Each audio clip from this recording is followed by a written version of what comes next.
যে সকাল হতে না হতে মেয়ে দুটো যে কোথায় গেল, ওদের আর কোনো হদিশ নেই।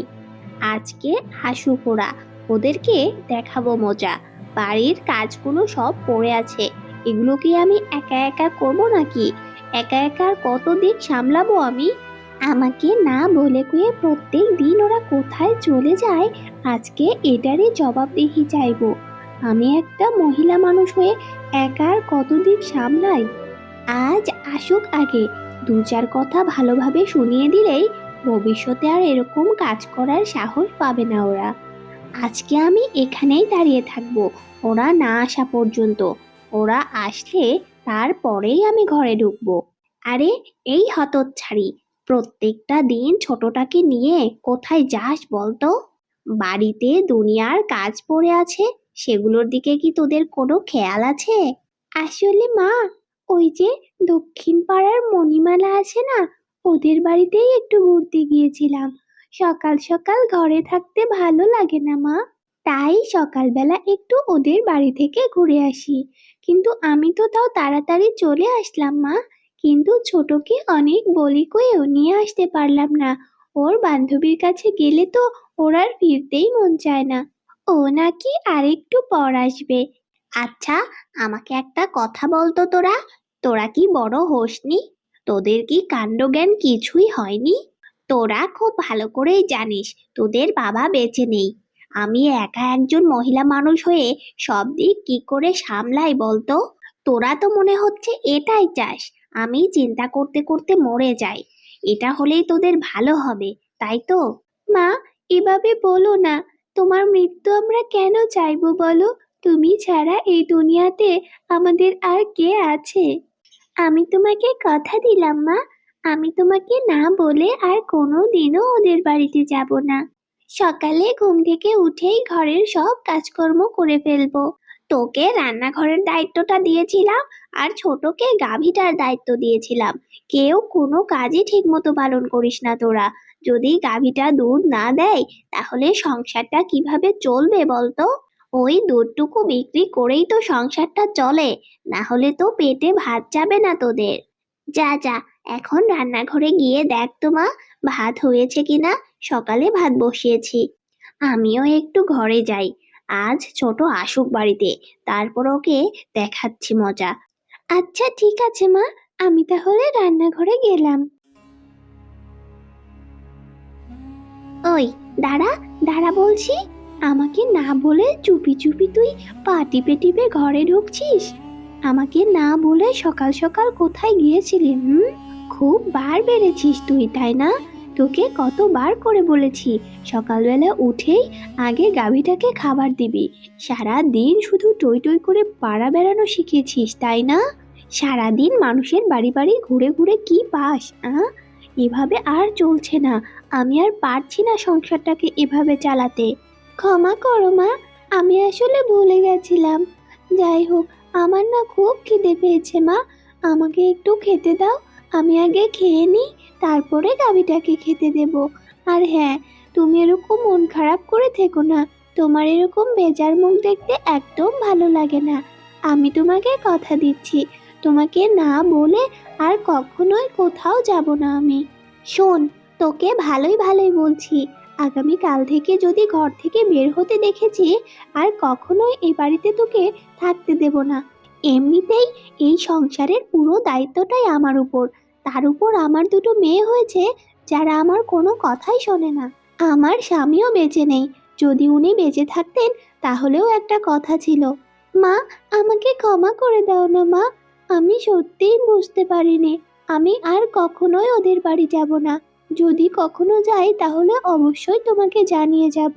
এবার তো একটু হাসো মা, তোমার এরকম বেজার মুখ আমার একদম ভালো লাগে না। আরে, এত আদিক্ষেতা দেখাতে হবে না। যেটা আমাকে কথা দিয়েছিস সেটা তোর মাথায় থাকলেই হলো। এখন যা, গাভীটাকে গিয়ে দুটো ঘাস দে। এখন যদি ঘাস না দিস তাহলে গাভীটা দুধ দেবে কি করে বলতো? আর দুধ দিতে না পারলে তোদের পেটে খাবার যাবে কি করে? আমার মেজাজটা এমনিতেই অনেক খারাপ। যা এখান থেকে এখন। কি রে ছোট, তুই এখানে কেন? গাভীকে ঘাস খেতে দিয়েছিস? মা যদি দেখে তুই এখানে, তাহলে তোকে আজকে মেরেই ফেলবে। তখন তোকে কত করে বললাম, চল বোন, মা রাগ করবে, কিন্তু তুই আমার কোনো কথা শুনলি না। তোর বন্ধুর বাড়ি থেকে তুই তো আসতেই চাইছিলি না। আমি যখন বাড়ি ফিরেছি, মা তখন আমাকে অনেক বকাঝকা করেছে। তাই আমি সিদ্ধান্ত নিয়েছি আর কখনোই মাকে না বলে কোথাও যাব না। দেখ ছোট, মা আমাদের জন্য কত কষ্ট করে, তার উপর আমাদের বাবাও নেই। আমাদের কি এভাবে চললে হবে ছোট? কি রে ছোট, তুই এভাবে তাকিয়ে আছিস কেন? কিছু তো বল। হ্যাঁ বড় আপা, আমিও সিদ্ধান্ত নিয়েছি আর কখনো মাকে না বলে কোথাও যাব না। না বড় আপা, আমি এখনো গরুকে ঘাস খেতে দিতে পারিনি। আসলে আমার খুব খিদে পেয়েছে। আমাকে দুটো খাবার দাও, আমি একটু খাবার খেয়ে তবেই গরুকে ঘাস খেতে দিচ্ছি। কেন যে সকাল সকাল ওদের বাড়িতে যেতে গেলাম, এজন্যই কোনো কাজও হলো না। কিন্তু ছোট, আমি তো তোকে এখন খাবার দিতে পারবো না। মা যদি জানতে পারে তুই এখনো গরুকে ঘাস খেতে দিসনি আর নিজে খেতে বসেছিস, তাহলে কিন্তু তুলকালাম কাণ্ড বাজিয়ে ফেলবে। এমনিতেই মা খুব রেগে আছে আজ। তুই যা, আগে গরুকে খাবার দে, তারপর সবাই মিলে একসাথে ভাত খাবো। ঠিক আছে বড় আপা, আমি তাই করছি। মা যদি এবার রেগে যায়, সত্যি সত্যি ঘরে একেবারে আগুন লাগিয়ে দেবে। মা, আর কিছু নেই খাওয়ার? শুধু ভাত, শুকনো লঙ্কা আর পেঁয়াজ। এই খাবার আমি কখনোই খেতে পারি না। তুমি তো জানো মা, তাও এই খাবারটা আমার পাতে কেন দিয়েছো? বা বাবা বাবা, কি কথার ছিরি দেখো না কেন আমার মেয়ের। মনে হয় কোনো রাজকুমারী খেতে বসেছে। এগুলো যদি খেতে না পারিস, তাহলে আমার কিছুই করার নেই। আমি কি পুরুষ মানুষ বাইরে গিয়ে খেটে খুটে আনবো? বাড়িতে যে গাভীটা আছে, ওই গাভীটার দুধ বিক্রি করে যেটুকু পারি তোদের মুখে খাবার তুলে দেই। আর খেতে বসে যদি এসব বলিস, তাহলে আমার কেমন লাগে বলতো? তোর আসলে রাজা জমিদারের ঘরে জন্ম হওয়ার কথা ছিল, ভুল করে এই গরিব মায়ের ঘরে জন্ম নিয়েছিস। কিন্তু আমি কি করতে পারি বল? আচ্ছা মা, বাদ দাও না, ও তো ছোট, এজন্য ও এরকম করছে। আচ্ছা মা, একটা কথা জিজ্ঞেস করি তোমায়। আমার জন্মের পর থেকে কখনো এই গ্রামে কোনো পুরুষ মানুষকে আমি দেখতে পাইনি। পুরুষ মানুষকে না দেখে দেখে পুরুষ মানুষের কথা মনেই আসে না কখনো। মা, তোমাকে যতবারই জিজ্ঞেস করেছি, তুমি এড়িয়ে গেছো। আজকে তোমাকে বলতেই হবে, আসলে আমার বাবার কি হয়েছিল। চুপ করে থেকো না মা, আজ তোমাকে বলতেই হবে। বলো না মা, বলো না, এই গ্রামের পুরুষ মানুষরা সবাই কোথায় গেছে, আর আমাদের বাবাই বা কি করে মারা গেল? শোন তাহলে, এক অনেক বড় গল্প। তোর জন্মের 1 বছর পরেই তোর ছোট বোনের জন্ম হয়। তখন থেকেই এই গ্রামে এক বিরল রোগ জন্ম নেয়, আর সেই রোগটা শুধুমাত্র পুরুষ মানুষদেরই হচ্ছিল।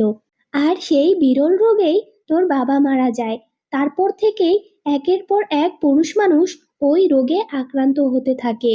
নাম না জানা ওই রোগে গ্রামের সমস্ত মানুষ এক এক করে মারা যেতে থাকে, কিন্তু সেটা শুধু পুরুষ মানুষেরাই। আর সেই ভয়ে যে কয়জন জীবিত মানুষ ছিল, সবাই গ্রাম ছেড়ে পালিয়ে যায়। আর তারপর থেকে তারা আর কখনোই সেই গ্রামে ফেরেনি। তারপর থেকেই এই গ্রামটা পুরুষ শূন্য হয়ে যায়। আশা করি এবার তোরা আমার কথাটা বুঝতে পেরেছিস। কিন্তু মা, আমার মনে একটা প্রশ্ন জাগছে, কি সেই বিরল রোগ? সেই রোগের কথা কেউ কি বুঝতে পারেনি? কেউ তার প্রতিষেধক তৈরি করেনি? আহারে, এটা ভেবে খুবই কষ্ট হচ্ছে। লোকগুলো কতই না কষ্ট পেয়ে মারা গেছে। আচ্ছা মা, এই বিরল রোগটার প্রতিষেধক কি কেউই তৈরি করেনি? তাহলে তো এতগুলো লোক মরে যেত না। এই প্রতিষেধক কে তৈরি করবে বলতো? কোনো ডাক্তার, কোনো বৈদ্যি কেউই তো ওই গ্রামে ছিল না। সবাই এই রোগের প্রাদুর্ভাব দেখে পালিয়ে গিয়েছিল গ্রাম ছেড়ে। আর এটা দেখে সাধারণ মানুষেরা আরো ভয় পেয়ে গেছিল, এবং যে কয়জন জীবিত ছিল তারা এই গ্রাম ছেড়ে পালিয়ে যায়। বছরের পর বছর কেটে যায়, তারা আর এই গ্রামে ফেরেনি। তাদের কি হয়েছে কোনো খবরও কেউ জানে না।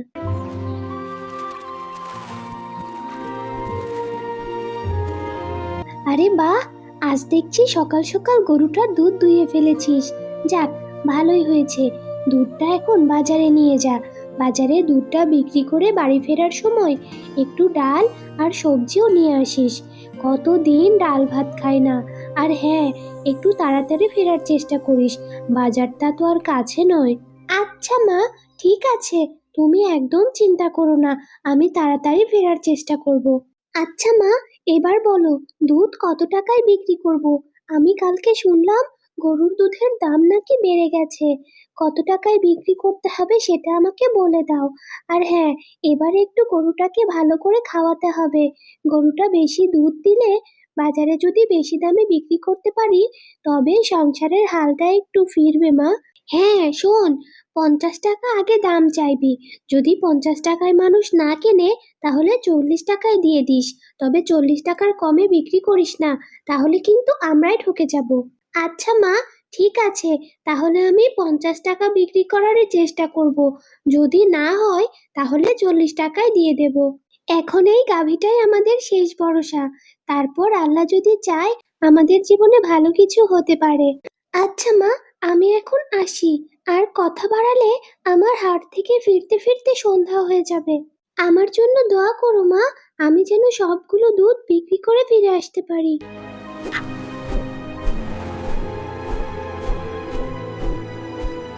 দুধ কত করে বিক্রি করছো মা? এখন দেখছি বাজারে এত দুধের দাম, মন মতো দামই পাচ্ছি না। তোমার কাছে যদি একটু কমে পাই, আমি তোমার সবগুলো দুধই কিনে নেব। তাই এখানে কত কেজি দুধ আছে বাছা? আমার এখানে 3 কেজি দুধ আছে কাকিমা। আপনি কতটুকু নিতে চাচ্ছেন? আমার এখানে 50 টাকা কেজিতে আপনি দুধ পাবেন। ও আচ্ছা বাছা, তাহলে ঠিক আছে। তোমার কাছে তাও একটু কমে পেলাম। আসলে আমার মেয়ের বিয়ে তো, পায়েস রাঁধতে অনেকগুলো দুধের প্রয়োজন। তোমার কাছে যা আছে আমাকে সবটুকুই দিয়ে যাও। আর হ্যাঁ, তুমি কি প্রতিদিনই আসো? তাহলে কাল সকালবেলাও এখানে এসো, আমি তোমার সব দুধই কিনে নেব। হ্যাঁ কাকিমা, আমি প্রতিদিন সকালেই আসি।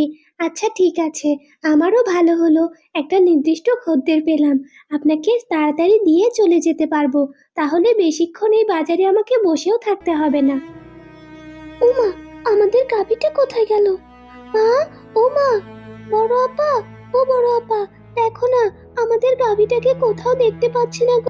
কে এত বড় সর্বনাশ করলো আমাদের? মা, ও মা, বড় আপা, এসো না এসো, দেখো আমাদের গাভীটা গোয়াল ঘরে নেই। কি হয়েছে রে মা, এত চিল্লাচিল্লি করছিস কেন? ও মা, আমাদের গাভীটা কোথায়, দেখতে পাচ্ছি না তো। হায় বিধাতা, আমাদের গাভীটা কি চুরি হয়ে গেল নাকি? যে একটু সুখের মুখ দেখতে পেলাম, তুমি তাও শেষ করে ফেললে বিধাতা। গাভীটাকে তুমি চুরি করালে। হায় রে হায়, এখন আমরা কি করব? সংসারটাকে কিভাবে চালাবো? কিছুই বুঝতে পারছি না। আচ্ছা, কাল যখন গাভীটাকে গোয়ালে তুলেছিলি, তখন কি ভালোভাবে গোয়ালের দরজাটা আটকাসনি? এ কি সর্বনাশ হলো গো, আমাদের গাভীটা কে চুরি করে নিয়ে গেল? তাও আমরা আশা হারাবো না। চল রে ছোট, আমরা গাভীটাকে খুঁজে দেখি। যদি একা একা দড়ি ছিঁড়ে বের হয়ে যায়, আমাদের কপালে আসলে কোনো দিনই শোক লেখা ছিল না। চল ছোট, গাভীটাকে খুঁজে দেখি। কোনো কিছু বুঝতে পারছি না, কিভাবে কি হয়ে গেল। তুই কি কালকে ভালোভাবে দরজাটা আটকাসনি? হ্যাঁ রে বড় আপা, আমি কালকে ভালোভাবেই দরজাটা আটকে দিয়েছিলাম। কিন্তু তুই তো দেখছিসই আমাদের গোয়ালঘরের কি নড়বড়ে অবস্থা। কাকিমা, ও কাকিমা, কাকিমা ঘরে আছেন? একটু বের হয়ে আসুন না। এই তো কাকিমা, আমাদের গাভীটাকে কি আপনি এদিক দিয়ে যেতে দেখেছেন? আমাদের গাভীটা মনে হয় চুরি হয়ে গেছে। আমাদের গাভীটাকে কোথাও খুঁজে পাচ্ছি না কাকিমা। না রে মা, আমি তো তোদের গাভীটাকে দেখিনি। দুদিন আগে শুনলাম শিউলিদের গাভীটাও চুরি হয়ে গেছে। ওর বাবার সে কি কান্না! ওই গাভীর দুধ বিক্রি করে ওদের সংসার চলতো। জানি না এই গ্রামে কি শুরু হলো। গ্রামে কোনো পুরুষ মানুষও নেই, এই জন্য চোরের উপদ্রব বেড়েছে। আমি ঢের বুঝতে পারছি পাশের গ্রামের চোরগুলো এই কাজ করছে। তবে যদি চোরের খপ্পরে পড়ে যায় তোদের গাভী, ও গাভী আর পাবি না। অন্য কোনো রাস্তা দেখ। না না কাকিমা, আমরা তারপরেও হাল ছাড়বো না। আমরা জঙ্গলের দিকে গিয়ে দেখি, যদি গাভীটা দড়ি ছিঁড়ে একা একা জঙ্গলের দিকে চলে যায়, একটু খুঁজে দেখি পাই কিনা। কারণ তুমি তো জানো আমাদের বাবা নেই, ওই গাভীর দুধ বিক্রি করে আমরা কোনো মতেই সংসার চালাই। আমার মাকে কিভাবে সামলাবো কিছুই বুঝতে পারছি না, কিভাবে সংসারটা চলবে। আমাদের হাল ছেড়ে দিলে হবে না কাকিমা, আমরা জঙ্গলের দিকে একটু দেখে আসি। হ্যাঁ হ্যাঁ, তা অবশ্য করতে পারিস। যা না বাবা, যা একবার জঙ্গলের দিকটা দেখে আয়। যদি গাভী একা একাই গিয়ে থাকে, হয়তো খোঁজাখুঁজি করলে পাবি। কই রে ছোট, জঙ্গলে তো এতক্ষণ ধরে খোঁজাখুঁজি করলাম, গাভীটার তো কোথাও কোনো দেখা পেলাম না। এবার মনে হয় আমাদের না খেয়ে থাকতে হবে। অনেক দিন পর একটু সুখের মুখ দেখেছিলাম আমরা, একটু ডাল ভাত খেতে পারছিলাম, সেই সময় এই গাভীটাকে চুরি হতে হলো। আসলে বড় আপা, যাদের কপালে কোনো সুখ লেখা থাকে না, শুধু শুধু সুখ খুঁজে লাভ নেই। চল বড় আপা, বাড়ি যাই, শরীরটা খুবই ক্লান্ত লাগছে। মাকে কিভাবে কি বোঝাবো, সেই চিন্তাতে আরো পাগল হয়ে যাব। এমনিতেই মা আমাদের কত কষ্ট করে লালন পালন করেছে, তার উপর আমাদের মাথার উপর একটা না একটা বিপদ আসতেই আছে আসতেই আছে। আমি জানি না মাকে কিভাবে কি বোঝাবো। বড় আপা, আমার শরীরটা এতই ক্লান্ত লাগছে যে মনে হচ্ছে এক্ষুনি পড়ে যাব। চল না, জঙ্গলের ওপাশটাতে একটু বিশ্রাম করে নিই, তবে বাড়ি ফিরবো। সত্যিই ছোট, মায়ের চিন্তায় আমারও মাথা খারাপ হয়ে যাচ্ছে। জানি না মাকে গিয়ে কি জবাব দেব। কে তোমরা বাছারা? এই গভীর জঙ্গলে কি করছো তোমরা? এই এলাকার জঙ্গলে তো কোনো দিনও তোমাদেরকে দেখিনি। কেউ আছা তোমরা? একটু এগিয়ে এসো। তা তোমাদের কি কোনো ক্ষতি হয়েছে, নাকি কিছু হারিয়ে ফেলেছো? আমাকে একটু খুলে বলো তো বাবা ঘটনাটা। তোমাদের চোখ মুখ দেখে মনে হচ্ছে খুব কষ্টে আছো, দুঃখে আছো। কি হয়েছে আমাকে একটু বলো তো। কি আর বলবো তোমাকে দিদা, আমাদের জলজান্ত গাভীটাকে চড়ে নিয়ে গেছে। আমাদের বাবা নেই, ছোটবেলা থেকে মাই সংসারটাকে সামলাচ্ছে। ওই গাভীর দুধ বিক্রি করে আমাদের সংসারটা চলতো, কিন্তু সেই গাভীটাই চুরি হয়ে গেছে। এই জঙ্গলে আমরা ওই গাভীটাকেই খুঁজতে এসেছিলাম। কিন্তু দিদা, তুমি এখানে কি করছো, আর তোমার সাথে এত বড় একটা গাভী কেন? ও আচ্ছা, এই কথা। দেখ বাছা, ভাগ্যের কি লীলা খেলা, গাভীটা আমারই। তোরা যেমন একটা গাভী খুঁজে চলেছিস, তেমনি এই গাভীটা আমার আর লাগবে না। বয়স হয়ে গেছে, নিজেই চলতে পারি না, এই গাভীর যত্ন আত্তি আর করতে পারছি না। গাভীটা আমার খুব শখের, নিজের সন্তানের মতো ছোট থেকে মানুষ করেছি। একটা কথা বলি বাছা, তোরা যদি এই গাভীটাকে নিয়ে নিস, তাহলে আমি মনেও শান্তি পাই। আসলে দিদা, তুমি এসব কি বলছো? আমরা কিছুই বুঝতে পারছি না। গাভীটা তোমার লাগবে না মানে কি? আরে বাছা, আমি অনেক বুড়ো হয়ে গেছি, নিজের চলাফেরা করাই কঠিন। এই গাভীটাকে আর লালন পালন করতে পারছি না, তাই এই জঙ্গলে ছেড়ে দিতে এসেছিলাম। কিন্তু তোদের যখন একটা গাভী প্রয়োজন, তোরা এটা নিয়ে যা, নিজের মতো করে দেখে শুনে রাখিস। আমার খুব ভালো লাগবে, নিবি তোরা? কি যে বলছো দিদা, নেব না মানে? তুমি যে আমাদের কি উপকার করলে বলে বোঝাতে পারবো না। ঠিক আছে দিদা, তাহলে আমরা আসছি। ভালো থেকো তুমি। এই গাভীটাকে আমরা সন্তানের মতো লালন পালন করব। তাহলে থাকো দিদা, আমরা এই গাভীটা নিয়ে বাড়ি চলে গেলাম। তুমিও বাড়ি চলে যাও।